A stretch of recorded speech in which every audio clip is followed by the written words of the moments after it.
خب سلام. توی این ویدیو ما میخوایم راجع به این حرف بزنیم که گیت چیه و سه تا کامند اصلی که خیلی به درد بخوره رو ازش یاد بگیریم.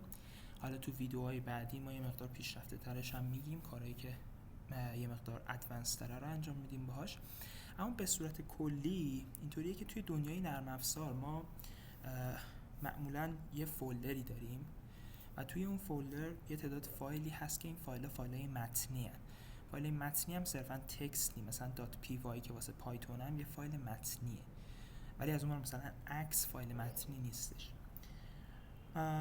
و کاری که حالا تو دنیای نرم افزار میکنن مردم اینه که میان این فایلای متنی رو تغییر میدن، هی چیزایی بهش اضافه میکنن، چیزایی ازش کم میکنن، یه چیزایی رو عوض میکنن، این حرفا، و بعد اون نرم افزار رو مثلا توسعه میدن یا اون پروژه رو توسعه میدن.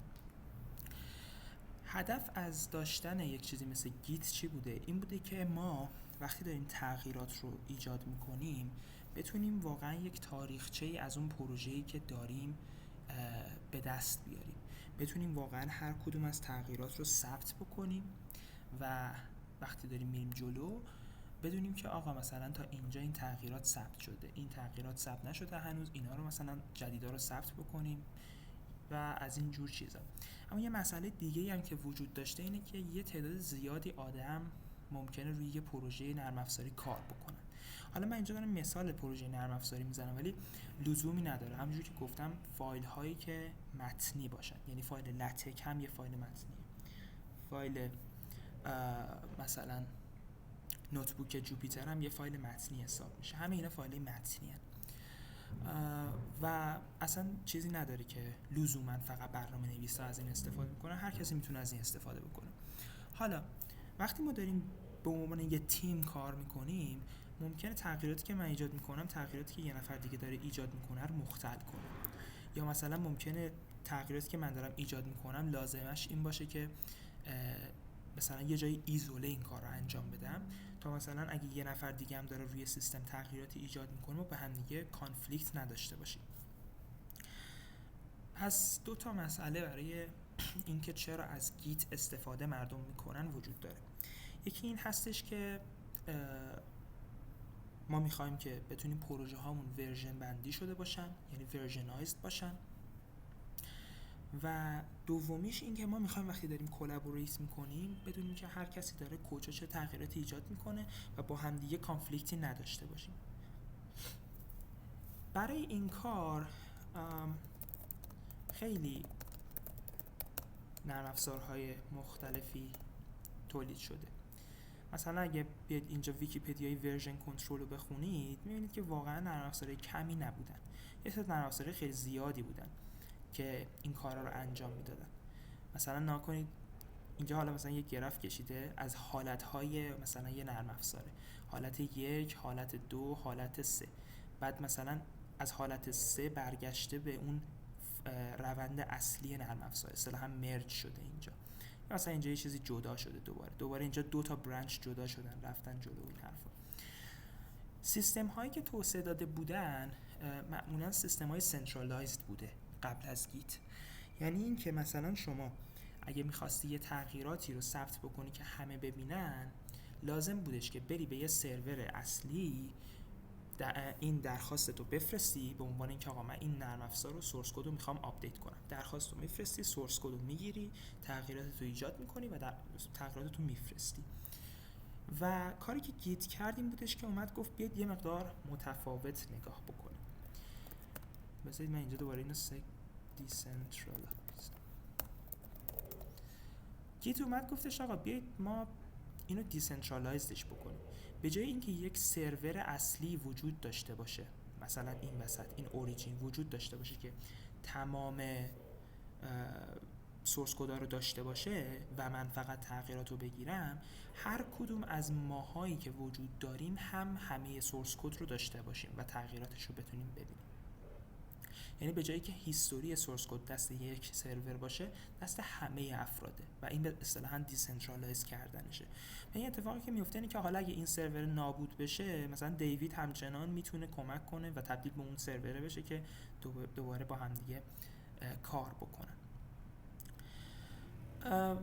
و خصوصیت اصلیش اینه، نگاه کنید مثلا اگه سنترالایزد باشه، همونجوری که اینجا گفتم این عکس خیلی باحاله، یه ریپوزیتوری وجود داره، من از روش ورکینگ کپی درست میکنم روی هر کامپیوتری که دارم کار میکنم، هر کسی که داره کار میکنه، و آپدیت ها رو ازش میگیرم، تغییرات خودم رو کامیت میکنم، اصطلاحا به این میگن کامیت کرد.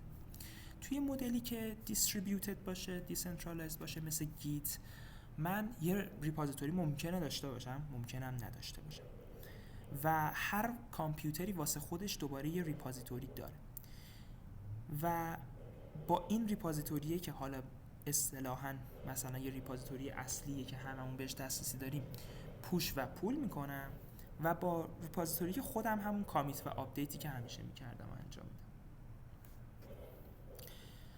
حالا تئوری بسته، بیایید یه مقدار وارد این بشیم که مثلا از گیت استفاده بکنیم. برای اینکه از گیت استفاده بکنیم اول بیایید توی این سایت git-scm.com و برای ورژن خودتون برید دانلودش بکنید. مثلا حالا من لینوکس دارم، میتونم برای لینوکس دانلود کنم، ویندوز باشه، مک باشه، زیاد فرقی نمیکنه. اینو دانلودش که بکنید، اگه ترمینال یا اون کامند لاینتون رو باز کنید، یک دستوری به نام گیت وجود داره که میتونید git-help هم بزنید و بخونید که چه کارهایی میتونه انجام بده. و حتی git-help خالی هم اگه بزنید همین رو پرینت میکنه. هر دستوری هم که دوباره بخواید ببینید رو میتونید مثلا اینطوری تایپ بکنید، مثلا git-help. اینجا مثلا من یه دستور init میبینم، میخوام ببینم init چیه، میتونم بنویسم و برام صفحه داکیومنتیشنش رو باز میکنه، میتونم بخونم. لازم نیست همش رو بخونم، ولی میتونم بفهمم، واقعا هر جایی به گیر خوردم نمیدونستم واقعا دستور چیکار میکنه ببینم و ازش استفاده بکنم. حالا ما برای این که من اینو ببرم یه صفحه دیگه، ما برای این که از گیت استفاده بکنیم نیاز داریم که اول بریم مثلا یه فولدری که تو اون فولدر ما داریم پروژه‌مون رو انجام میدیم. من اینجا بذارید یه فولدر درست کنم، اسمشو میذارم learning git، میرم داخلش. فرض کنید این اون فولدریه، اون دایرکتوری که من میخوام توش پروژه‌م رو ایجاد بکنم.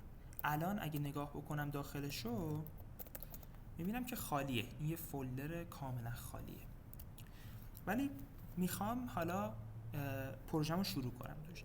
قبل از اینکه من هر فایل دیگه از پروژه‌مو بنویسم، بهترین کار اینه که گیت رو توی این فولدر اینیشیالایز کنم.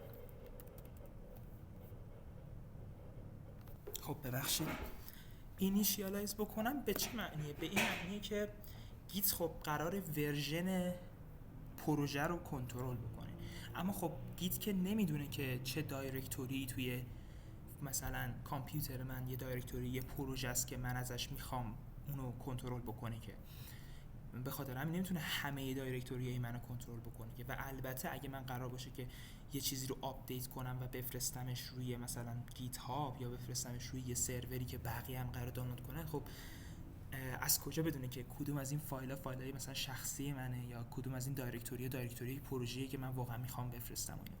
به خاطر همین اولین کاری که من باید بکنیم اینه که به گیت بگیم که اوکی، از این به بعد حواست باشه که توی این فولدره اگه تغییر ایجاد شد من میخوام اینو ورژنایزش کنم. برای این کار ما باید همون دستور گیت اینیت رو بنویسیم.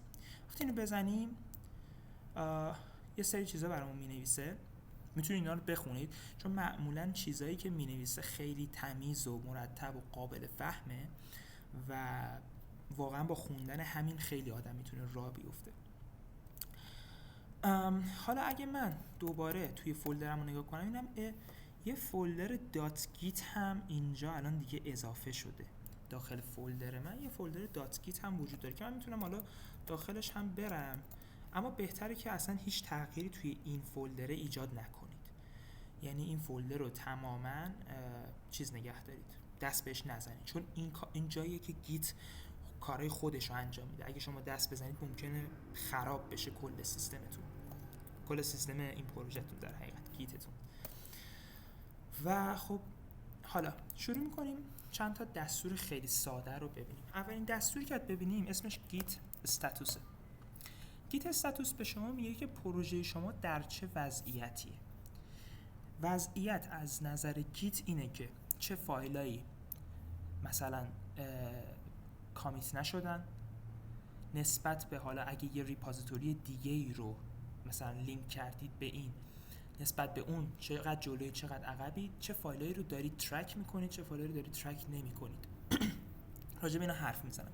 ولی الان اگه نگاه بکنیم در صورتی که چیزایی که به ما میگه اینه که ما روی برانچ مستریم، هیچ کامیتی وجود نداره، هیچ چیزی هم برای کامیت وجود نداره. اولین جمله میگه ما روی برانچ مستریم. اگه دقت کنید من وقتی گیت رو اینیشیالایز کردم اینجا برای من نوشت مستر. برانچ مستر یعنی چی؟ اون گرافی که من به شما نشون دادم اینجا،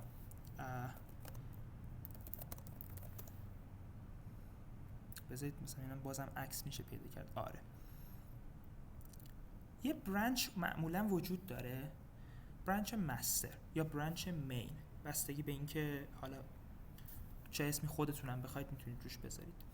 اون برانچ و اون شاخه اصلیه. یعنی مثلا اگه من بیام توی گیت هاب و مثلا برم ببینم که روت، حالا اینو بعداً توضیح میدم کاملا، ولی میخوام یه چیز خیلی کلی بگم که حالا فرض کنم مثلا این پروژه، ببینید این پروژه یه برانچ به نام مین داره، یه برانچ به نام اکسل نومن پچ داره، بلاگ ورکشاپ داره، فلان داره، بیسال داره، کلی برانچ داره. ولی این برانچ مینه برانچ دیفالته. یعنی اگه من قرار باشه از سورس کد این پروژه استفاده کنم، قراره که این برانچ اصلیه رو بگیرم. در حقیقت یکی از این شاخه‌ها باید شاخه اصلی ما باشه که ما بدونیم که آقا هر چیزی که داخل این برانچ مستر هست استیبل، قابل استفاده است و کامله.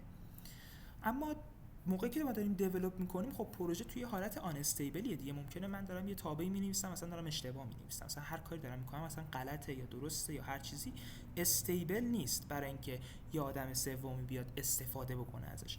برای همین میام مثلا برانچ دیولپ می‌سازم، یه برانچ برای فیچرهای مختلف می‌سازم و این حرفا. اما وقتی یه گیت رو اینیشیالایز می‌کنیم توی برانچ دیفالت، برانچ مستریم. گیت هاب اسمش رو گذاشته مین، خود گیت از مستر استفاده میکنه، ولی این دوتا رو میتونیم به هم دیگه تبدیل کنیم، هیچ مشکلی هم نداره اصلا.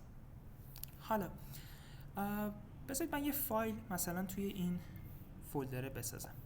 به نظرم بهتره که از این ترمینال یکم فاصله بگیریم، چون ممکنه که فکر کنید که دستورایی که دارم مینویسم همش مال گیته، ولی اینطور نیستش. میام اینجا learning git و میخوام اینجا یه دونه مثلا فایل جدید بسازم. نمیتونم.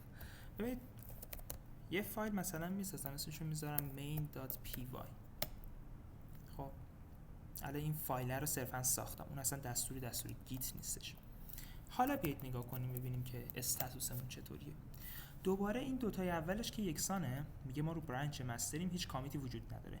اما این دفعه به ما میگه یه سری فایل‌ها هستن که ما ترکشون نکردیم. ترک نکرده یعنی چی؟ یعنی اینکه من این فایل‌ها رو هنوز وارد تاریخچه این پروژه نکردم. به چه دردی میخوره اینکه ترک نشه یه فایل؟ مثلا فرض کنید یه فایلی هستش که اصلا نباید اینجا باشه، یا مثلا شما صرفاً دارید مینویسیدش و نمیخواید که به تاریخچه اضافهش کنید. این فایل‌های آن ترکت میمونن دیگه.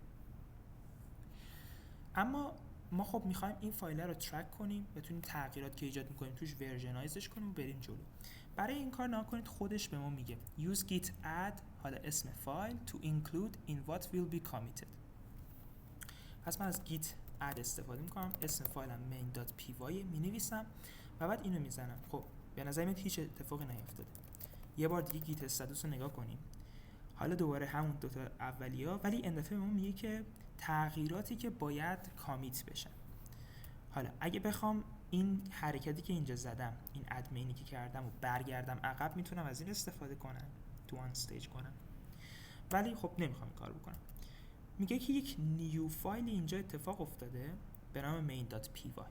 من حالا اوکیم، میخوام این تغییر رو ثبت بکنم. برای اینکه این تغییر رو ثبت بکنم باید کامیتش کنم. وقتی گیت کامیت رو بخوام بزنم باید یک پیغامی حاوی این که چه اتفاقی توی این تغییر افتاده.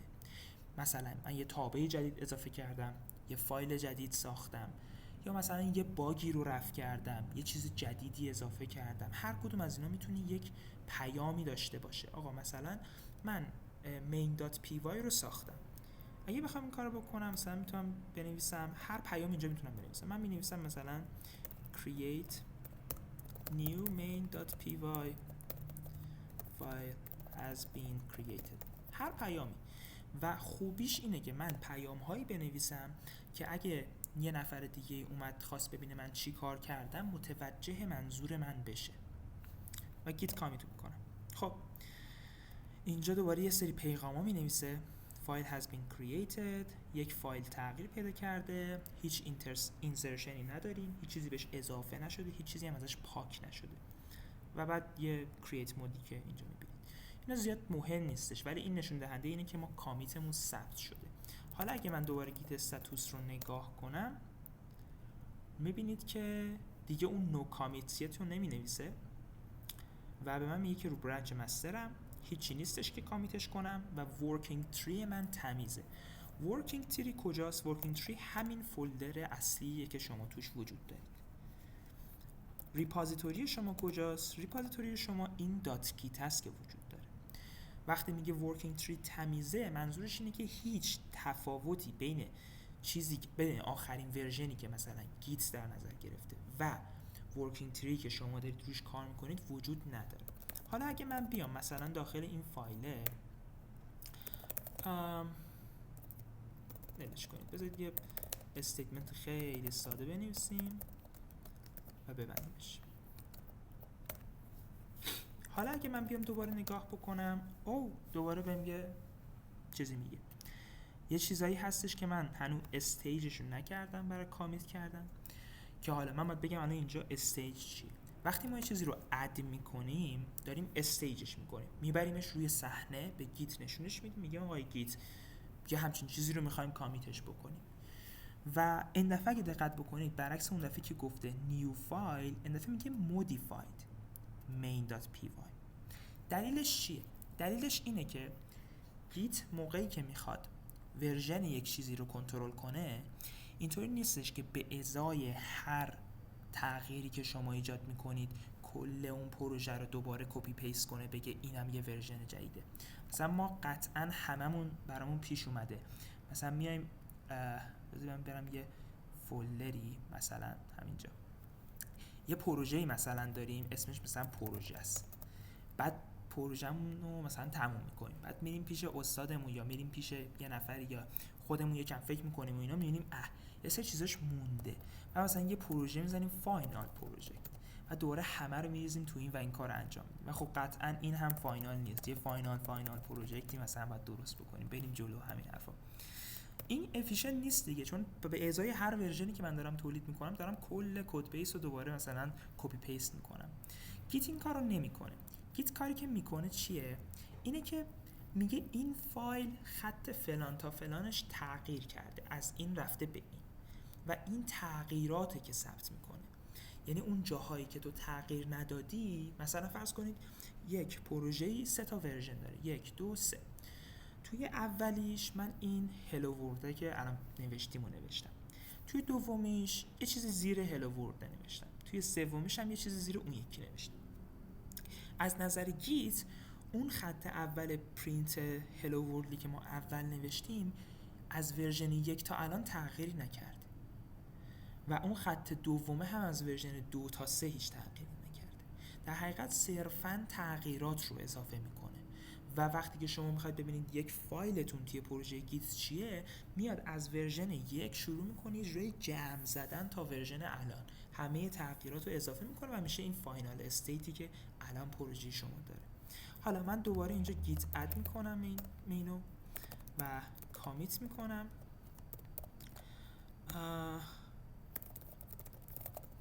new print has been added، مثلا یه پرینت اد کردم. حالا اینجا نگاه کنید، این دفعه اون دفعه به ما گفتش فایل changed، هیچ اینسرشنی نداریم و هیچ دیلیشنی نداریم. اما این دفعه داره بهمون میگه فایل چنج و 2 تا اینزرشن داریم. این 2 تا اینزرشن چیه؟ 2 تا اینزرشن این 2 تا خطاست. میگه این 2 تا خط رو اضافه کرده. پس میبینید که داره میگه 2 تا خط اضافه شده. اصلا یعنی کاری نداره به این که پروژه مثلا یه فایلش مثلا کپی پیست کنه. داره میگه 2 تا خط تو اینجا اضافه شده مثلا و حالا حواسش هست کجا این خط اضافه شدن این حرف. این 3 تا دستورهایی هستن که هر پروژه‌ای که انفرادی داشته باشید رو میتونید باهاش انجام بدید. git add، git status، git commit. اینا همه لوکال روی کامپیوتر شما میتونید ورژنایزشون بکنید و همینجا به نظر من این ویدئوی اول کافیه. صرفاً که شما بدونید که یه پروژه رو با git init شروع کنید، توی یه فولدری تغییراتی که ایجاد میکنید رو کامیت کنید، اد کنید و کامیت کنید، اد کنید و کامیت کنید.